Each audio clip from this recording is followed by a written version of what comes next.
Lallabaa dubbicha manamaay yaabeen deemuu bidiruu caccabaa siifan ta'a markabaa mansiisaay anaan jedheera gooftaan ofiisaa siifan ta'a markabaa mansiisaa anaan jedheera gooftaan ofiisaa.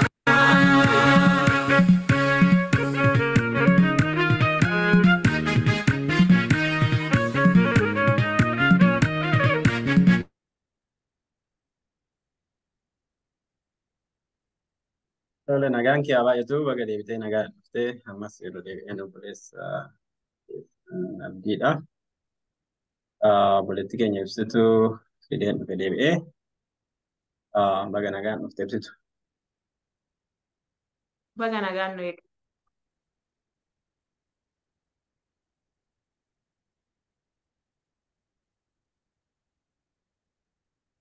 Viidiyoon kun sitti mul'ataa? Natti mul'achaa hin jiru.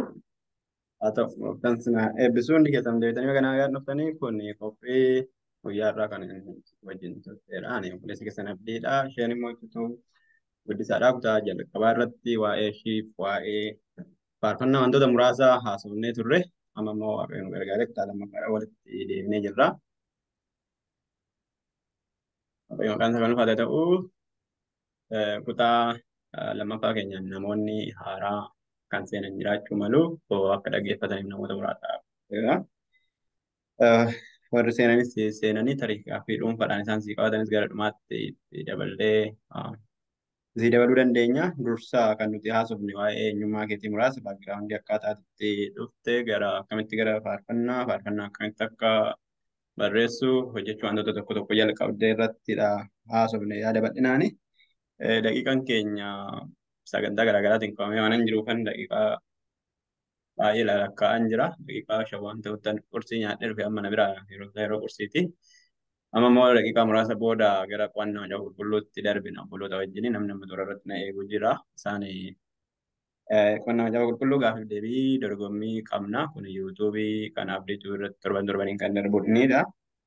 Akkuma kana namoonni kan biraas irraa kan baratan seenaa dhuunfaa kan qaban waaqayyo kan isaan gargaaru yookiin faarfannaa yookiin kan biraa namni kallattii garaagaraatii jiraatu keessatti barsiisaaf kan kana fakkaatan yuutuubii korra isaaniif nan kaa'a. Wanti nan jedha jiran yoo jiraate waan jechuu barbaadan asirratti akka namoota kan biraatti jedhan irratti bakka nan kennaafi.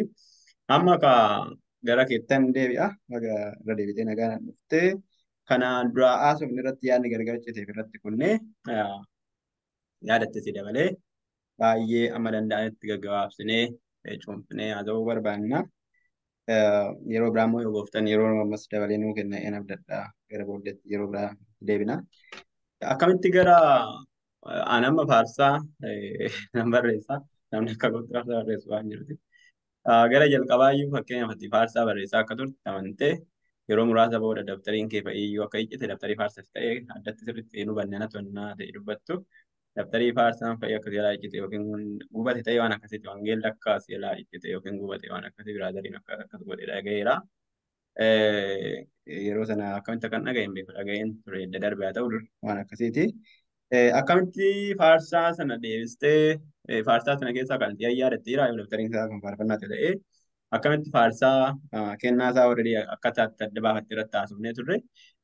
Akkamitti gara kanatti gara akkamitti tanaa gara faarfannaa nan hojjedha jechuutti akkamitti faarfannaa istuudiyoo galee nan hojjedha nan baasa gadi lakkisa jechuu kana akkamitti yaadni isaa sii dhufe abjuudhaan argite moo nama sitti hime moo yookiis maalidha akkamitti bartee gara sana ilaalchisatti akkamitti dhufe.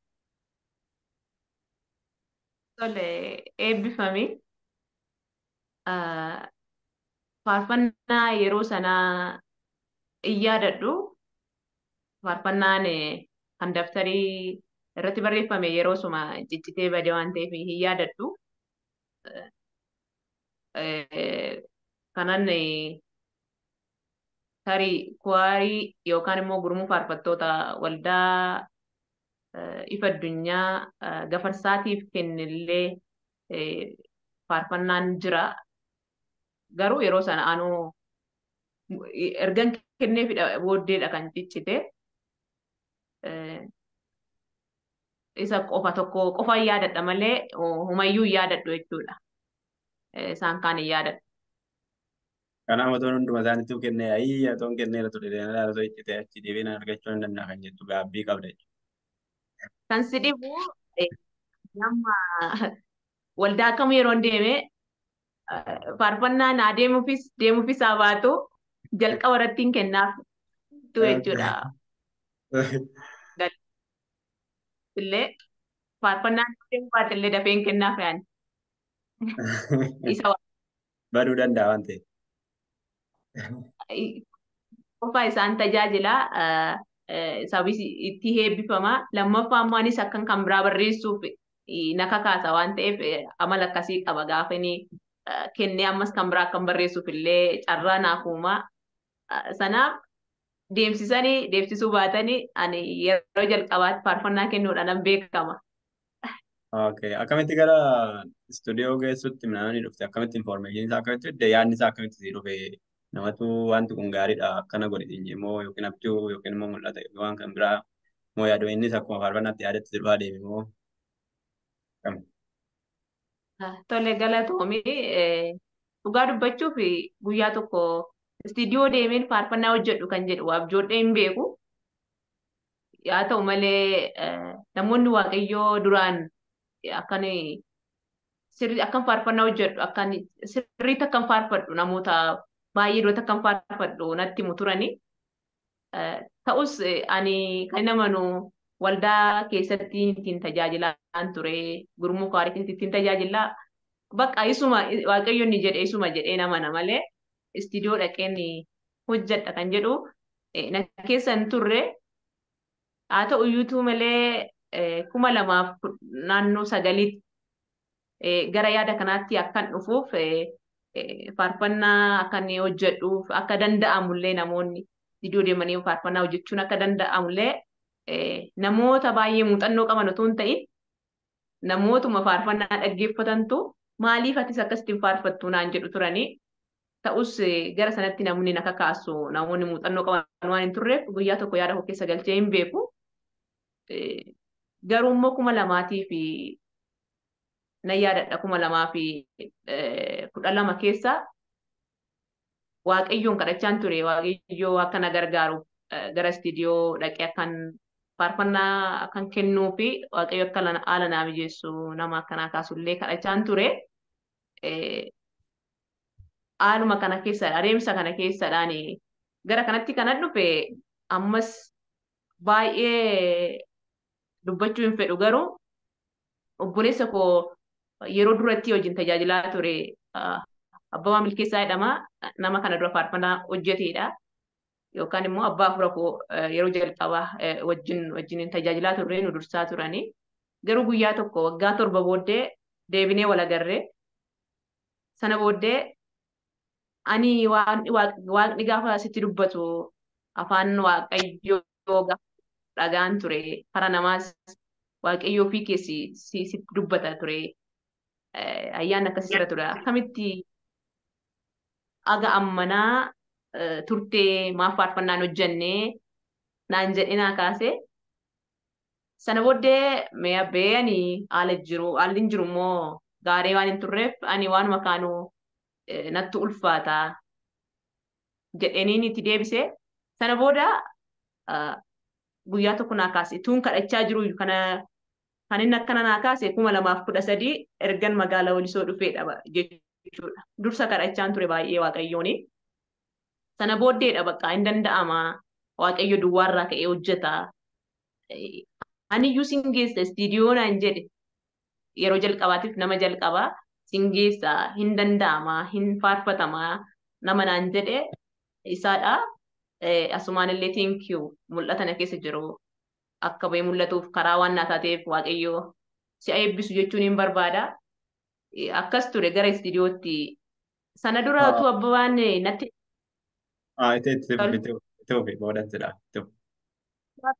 natti nimini guyyaa tokko faarfannaa ilaalumaaf haala jiru hin danda'amaa jedhee istiidiyoo kan biraa deemeen ture. Yeroon dhaqu haalli jiru in ulfaataa tureeyyuu natti hin tolle istiidiyoo seeneen natti hin tolle. Annaa haala jiru argeeni kana booddeen bahe ammaan ammas naa afaa qoy jedhaman dhiiseen bahe yookaan hojjechuu jalqabee miti akkasutti namoota ilaalee taniin namoonni gatii bilchinni yeroo mudatu gaafa arguun taa'ee dhiisee bahe ture kan dhufeeni jalqaba keessaa. Ergasii garuu abbiin haamilee naa ta'ee karaa naa ta'ee gara kanatti kan deemuuf na gorsee humtuun turre akkas ture haalli jiru gara sanatti akkaataan itti dhaqee akkas tureeyyuu jechuun fedha. Waa'ee Abbabaa kaaftee turtan illee maqaa kana nan dhagaa namummaa isaa waan an argee beekumsa akka dhageeru dhuunfadhee rabbicha amma toon itti dhufe nama yaadadhu miti faarsaa akka qabu waan akkasii nama akka faarfatu cimaa nama waaqayyo akka ta'e waan akkasii dhagaa yeroo baay'ee faarsan isaa akkamii yuutuub irra jira maqaa isaa sarchii gochaan ture argachuu hin dandeenye mataa tokko faarsan isaa istuudiyoo yeroo jalqabaa ba'ee galeera isatu gara sana akka danda'amne geessee kan jettu otoo ofii isaa ta'e baasanii dhuma waldaa keessatti faarfatamoo gad lakkisee dhuma siidii fa'ii waan akkasii qaba. Ani ergan argeet tureera deemee kan wal argine waggaa dheeraa booddeedha. Ani haaluma jireenyaatiif deemeetti fakkaatee ani immoo sababa barumsaaf biyya gadhiisee ergan deemee gatiin tureef waggaa dheeraa turreetti kan wal agarree garuu faarfannaa iddoo akka hojjeteedha kan natti immoo eessa akka jiru yuutuub irratti akka jiru Inni waldaan akka ta'e. isaa waldaa ifa addunyaa ture gafarsa ture moo Duraa akkas ture ammaa fi waldaa maqaan yesuusii itti natti fakkaata iddoon inni jiru garuu waggaa torba booddee deemnee wal arguu keenyaa fi karaa sana akka waaqayyo na gargaaredha. ati waldaan kee maanni waldaa qabdaa yoo ani amma ammaatti waldaa kee beeku ati waldaan kee maalidha ifa addunyaattis si erge qaalawwatis si erge walisotti immoo maalitti akkan si erge hin beeku iddoon da'irti tajaajila illee tajaajiltaa hin beeku akkami miseensummaan waldaa kam keessa jirtaa tajaajilta akkami jira wanta akkasii deddeemuun. Waldaan koo waldaanuma qulqullootaati idduma sabni waaqayyoo keessatti argamanii iddoo hundumaatti ani waldaadha garuu akka namaatti yookaan immoo ammaa fi waldaa qaaliyooti jalan jira waldaa qaaliyooti buusaati kanan jiru ammallee gara waldaa haadhaatti nu erganiiti kan jiru yookaan immoo garuma waldaa qaaliyootiitti kanan jiru ishee walisorra jirtu jechuudha. Tajaajilaaf tajaajilamuu irratti noormaalis haa ta'u sooloos haa ta'u faarfannaa yookiin kan biraatiin kana isa walisotti tajaajiltamoo moo yeroo akkam haala tajaajilaa akka.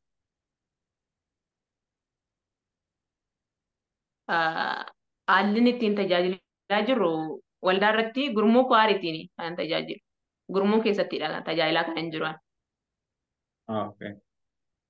Otoo garas faarfannaa hojjechuutti hin dhufin egaa otoo gara faarfannaa hojjechuutti hin dhufin waldaa keessatti namoonni sooloo fa'ii shaakaluu meeshaa fa'ii hojjetarra shaakalu wanta akkasii akkami waldaa achi keessatti sooloo waan tajaajiltee yookiis immoo meeshaa fa'ii qabaatanii wajjin tajaajiltee waan akkasii beektamoo muuxannoo isaa achuma istuudiyoodhumatti argama. Dhugaa dubbachuuf taananani waldaa jalqabatti gooftaa fudhadhe waldaa ifa addunyaa gafarsaadha. Achitti kan inni tajaajilaa ture gurmuu kwaarii keessan ture. Sana booda immoo waldaan gara biyya keenyaatti banamtee yookaan biraanchiin nuti banamteennaan gara waldaa keenyaatti yeroo dhufe yeroo kwaariin dhabaman yeroo akkasii qobaa fayyadamaan ture qobaa tajaajilaa tureera. Isayyuu sooloo faarfachuudhaaf osoo hin ta'in waan namni hin jirreefidha jechuudha. Waan namni hin jirreefaan qobaa dhaabbadhee faarfadha ture. Gara magaalaa buusaatti yookaan immoo waldaa qaaliyooti buusaatti immoo ergan dhufee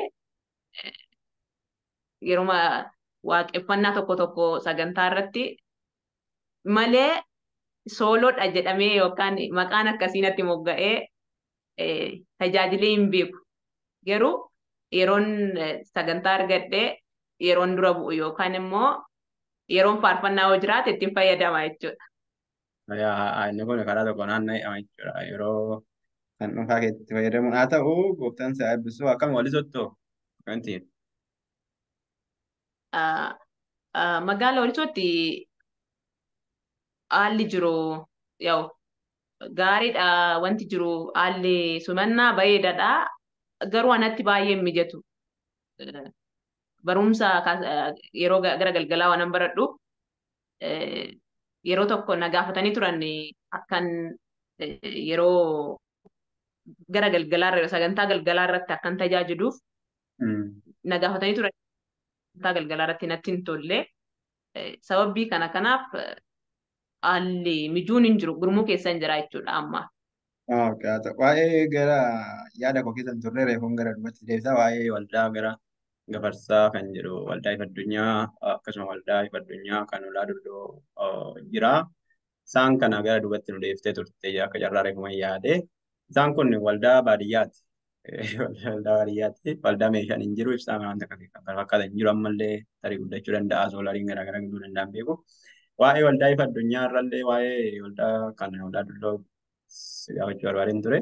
Yeroo tokko kophaadhuma kee tajaajilaa fa'ii turte jechuun nagahee tajaajilaadha. Tajaajilaa hin qaban ture yeroo muraasa gara jalqabaa. Namoota muraasa walitti qabattee fa'ii waan isaa akka tajaajilaa turte faarsaadhaan haa ta'u sunkaan hin ta'u. Namoonni yeroo nan biyya galee dubbise muraasni waan akkasiin haasa'aniiru. Akkami akkam ture akkamitti dandeesse?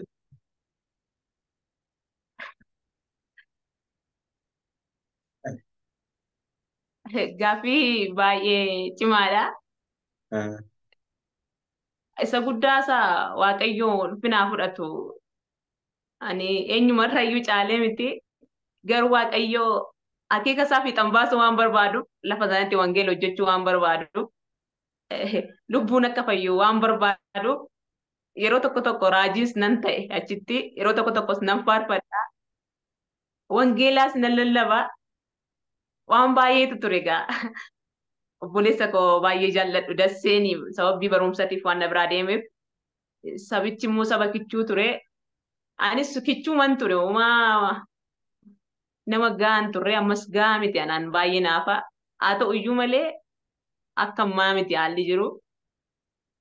Garuu haaluma san keessa dhaabadhee akkan tajaajilu yookaan immoo akkan dubbadhu miiseejjii waaqina keessa kaa'ee ergaana keessa kaa'ee har'aa akka isaan jajjabaataniif afurri Waaqayyoo anaan na gargaaraa ture jechuudha. Maaliif akka na gargaare waan beeku kaayyoon inni na gargaare immoo maalidha yeroo yaadu saba sana gatii hoolchuu barbaaduufidha jedheen amana waan akkasii ture. Kan irraa akka waan xiqqaa dubbattuuf inni barbaade gaafatooruma barsiisaa dasseen gara biyyaatti deebi'ee tajaajilaa fi waldaa hin gahin iyyuu jalqabuma isaa yeroo nuti turre iyyuu yeroo nuti magaalatti barumsa deemnee turre namni hin turre amanaan nuti kan jedhamu turres natti fakkaate kan tokko barbaade namni taanee amane. Naa gara jalqabaa gara wangeela hojjechuu jalqabnu iyyuu situ karaa bane fakkaata. Gara sana waan yaadattu qabdaa otoo gara barsiisaa dasseen qaqqabinnu. Sana dura umaa yaadadhu. Baga yaadatni. Egaa isaan kun waldaa baadiyyaadha. Barsiisaa dasseen ammayyuu achumaan tajaajilaa jira amma natti fakkaata. Tajaajiltoota immoo amma akka durii miti argataniiru eetuman yaada. Amma tajaajilaa dhaabbataa qabu waldaan qabdee jirti. Waldaan sun duwwaa kophaa nama dhabee hin jiru. Waldaa baay'ee babal'atu. Waldaa qotee bultootaa, waldaa barattootaa, maatii jechuu danda'ama. Waldaa maatii amma nutis edda qaala'ooti jalqaban nuti qaala'ooti turre. Isinillee gara booddee kana qaala'ootitti amma darbitanii. Edda qaala'ootitti akka darbitanii amma nutumti tajaajilaa turre yeroo tokko xiqqoo garaagarummaan uumame malee ergasii amma waldaa dhattanii tajaajiluu ilaaluu maal keessa jirtu? Isin fudhachuun isaanii waldaan akkam maal keessa jira waldaan ifa addunyaa kan keessumatti kan isin gara jalqabda irraa tajaajilaa turtan. Isa irratti haalli jiru gaarii miti yoo hin jedhe bareeda. Nuti kan waldaa miti kan qulqulloota akka tajaajiluuf Waaqayyo nu kaa'ee eenyumaa immoo taanee otoo hin taane tokko lubbuu harka diinatti baasuudhaaf Waaqayyo nutti fayyadamuuf gatii barbaadeefidha. Kaayyoon yaada akkasii gara tajaajilaatti nu erge malee haa ta'u iyyuu malee ani waldaa ifa addunyaa waldaa jalqabaa itti amaneedhaas waan ta'eef yeroo dheeraas immoo achi keessatti hin guddadhe waan ta'eef waldaan baay'ee jaalladhuudha. gara magaala buusaa waldaa Xaaliyooti ergan dhaqee haala rakkisaa ture gara sanatti ol deebi'ee tajaajiluun haalli jiru gaarii miti. Haa ta'u malee haalota tokko tokko cabsee yeroo manatti mijate galee tajaajilaan ture. Booddee garuu tokko rakkinni geejjibaas waan jiruuf waan na mudatuuf anis dadhabaa xiqqoo miirri kiyya gaariin turre jidduutti dadhabee waan tureef xiqqoo na dhukkubee waan tureef nan dhaabee gidduutti bahu yookaan waggaatti waan akkasii bahuun jalqabe. Garuu haala cabsinee akkan hojjenneef yookaan immoo deddeebinee gidduu waldaa sanas akkanas deemnee akka hin hojjenneef wanti chaalenjii si godhu ture haala waldaa gidduu kan jiru. Waldicha baay'een jalladha waldaa dulloo garuu yeroo tokko akka tasaa sagantaa godhanii turanii an saganticha yeroo jalqabaaf waaqayyoo lafa sanatti humtuun turre lafa humtuun turre waan ta'eef akka kilaastarii sagantaa hojjetanii humtuun turre lafa sana saganticha waan isaan hojjetaniif ilaaluun dhaqe zimedhe jarri kilaastarii irratti nuyi ishii qabna turre dura bu'ummaadhaafis maaliifis ishee qabna turre ijoolleen warri kun immoo xiqqoo ishee sagantaa gurguddaa akkanaa dura dhaabbanne isheen immoo waldaa Xaaliyooti jala jirti sagantaa irratti waamnu jedhanii waan akkasii dubbatan jedhan. An garuu wanticha hin dhageenye sagantaan hin jira waldaa dulloo waan jedhaniif gammadee waan ka'ee deeme. Yoo naquu dargaggoonni ishii qabna turree erga ishiidhaaf sagantaan hin baane nuyis waaqeffannu nuyis hin tajaajillu jedhanii waraana kaasaa jiru. Ani waan isaan beekne galateeffachuun dhaqe isaan wajjin. Jaarsoliin akka tasaa afaan qabatan ta'ee jedheen nagaa miti moo innaan ijoolleen kunoo teessoo nuu fiduu didde kan koonfirensii sagantaan sabni dhufee irra taa'u. Sababbiin isaa immoo si'i nuti kilaastarii irratti akkas jenne ijoolleen immoo ishii kaleessa gatiitti kaffalte akkan tajaajilleef akka tajaajiltuuf erga naffeerree nuyi maal baranna jedhanii maaloo ijoollee nu tasgabbeessinaan jedhan. Ammee tajaajiluu hin dhufne sagantaa waaqayyoo kiristaanota miilla isaanii biyya kanarra dhaabuu isaatu na ajaa'ibatanii galateeffachuu dhufee noo gammadaa dhaadheen amma ta'e itti himuudhaaf yaalee deebi'ee gale. Naa wanti akkasiillee jira beektaa tajaajiluu qofa osoo hin ta'in hirmaattota yeroo taane waaqayyoo xiqqoo taanetu jirru yeroo haadha yookaan abbaa nu godhus gammachuu qabna. Saniif waaqayyoo galateeffachuudhaaf yeroo hirmaachuuf jennullee wallaalummaas haa ta'u miira garaagaraarraan kan ka'e ilaalchi namoota wanta akkasii kun hin uumama. Waan akkasiin na mudatee ture. Egaa immoo waldaan baay'ee itti dadhabee waan taateef haaluma kamiyyuu ta'e abdiin kutadhu nan jaalladha. Haa ta'u gooftaan si eebbisu gara faarfannaa keessatti si deebisa yeroo keenya fayyadamuudhaaf ammuma kan ammarraa haasoftu barbaadetanii faarfannaan egaa haala garaagaraatti faarfatamaa faarfannaan gara jalqabaa haasaa turre keessattuu gara kutaa jalqabaa irratti akkaataa garaagaraatti kennama namoonni waan garaagaraatiin akkaataa garaagaraatti faarfatu faarfannaa kee ilaalaan ture warraa kaasillee barreeffama warraa kaasee ilaalaan turre ammuma adda natti ergame adda xumurame jechuudha ilaalaan ture wantoota baay'ee gaggaarii wantoota nama gargaaran nama qajeelchan nama yeroo baay'ee yoo dhaggeeffadhe yeroo fiiruun kootiyyuu garuu kana keessatti akkaataan faarsaa keetii tilmaamna ofii keetiif kennitu mata duree itti moggaafte waan garaagaraa ilaaltee jettu wantoota riilii maanna maqaan isaa qabatamaadhaan jireenya kee keessatti jiran raawwataman mul'atan argaman yookiin dhagaman waan akkasiirraa kaateetu faarfatte moo waanuma noormaal ta'e kennaa ta'eetitti kennameef kennaa gootee faarfatte moo yookiis immoo fakkeenyaaf seenaa garaagaraa macaafa qulqulluu keessaa dubbiftee walitti fiddee nama anaafillee yoo ta'uu baate nama kan biraatiif ergaa ta'uu danda'a isa jedhu yaaddeeti akkaataan namoota akkaataa garaagaraatti faarfatu namoonni kaan isaanii seenaa uummata isaanii yookiin waan ta'u isaan gargaara isaan keessatti dabarsu yookiin dadhabina isaanii waan ta'e faarfatu kaan isaanii macaafa qulqulluu dubbisanii yookiin walaloo barreessanii kaan isaanii immoo nama kan biraatti walaloo barreesseetti kennee tote sagalee qabda jedhanii yookiin immoo ati kana fiddee ati kana fiddee walitti fiddanii akkas hojjettu akkaataan kan keetii akkaataa faarfannaa yeroo ilaallu akkamii akka kamitti wanta riili qabatamaadha dhaabbataa jireenya kee keessa jiru wayiiti achirraa akka waaqayyo isa gargaaratti baaftee Moose jedhu ilaalitan. Yaa ta'u tole ani faarfannaa waan jireenya kootti ta'e yookaanis immoo waan naaf ta'e yookaan immoo waan akkasii irratti miti akkan faarfadhu kan na godhe akkas taananni anaaf amma homtuu hin jiru. Wanti baay'ee nama hawwatu jireenya kootiif homtuyyuu hin jiru. Akka nama fuula miidiyaa taa'u kana miti. Anaaf homtuu wanti mul'atu hin jiru garuu nuti immoo kiristaanonni wanta mul'atu keessan wanta hin mul'anne ilaallatoo hin ta'in wanta hin mul'anne keessa wanta mul'atu argina.